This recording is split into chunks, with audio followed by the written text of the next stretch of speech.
इधर भोपाल से ही खबर, कांग्रेस नेता के ट्वीट पर सियासत गरमाई है। कांग्रेस नेता पीयूष बबेले के ट्वीट पर सियासत गरमाई है। दरअसल भारत के नक्शे पर कश्मीर को काले रंग में दिखाया है। प्रदेश मंत्री रजनीश अग्रवाल ने इस पर सवाल खड़े किए हैं।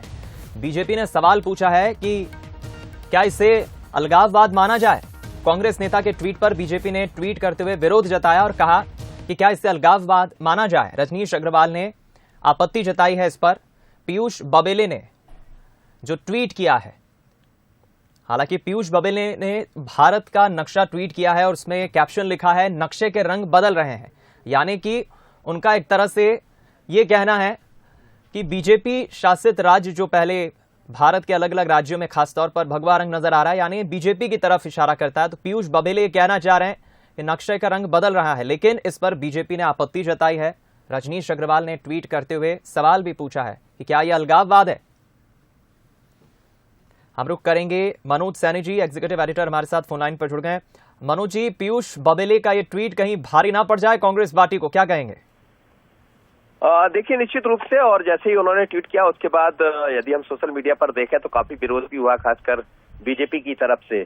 और अब तो रजनीश अग्रवाल ने खुद ट्वीट करके, बल्कि बीजेपी के कई लोगों ने ट्वीट करके उस जो मैप उस पर डाला है, जो नक्शा दिखाया है, उसमें एक भाग जम्मू कश्मीर का काला दिखाया गया है। तो उन्होंने कहा कि क्या ये अलगाव की तैयारी है, अलगाव पैदा करने की तैयारी है, आखिर इससे क्या मैसेज जाता है। तो हमें लगता है निश्चित रूप से एक विवाद का विषय जरूर ये बन सकता है, सियासत इस पर गरमा सकती है। पीयूष बबेले है, कांग्रेस के जिम्मेदार नेता है, मीडिया विभाग के प्रभारी है, उनकी तरफ से ये ट्वीट किया गया है और उसी को लेकर ये बवाल खड़ा हो गया है।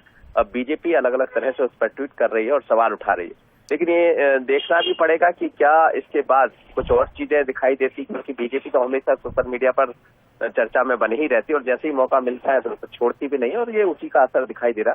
हालांकि कांग्रेस का ये कहना है कि हिमाचल और गुजरात के परिणाम आने के बाद उसमें जो दिखाया गया है, तो एक क्षेत्र खाली भी छोड़ा, मतलब कहीं ना कहीं कांग्रेस भी बनी हुई है।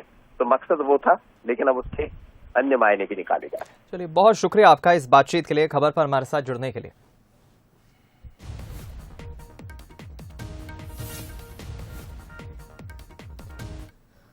इधर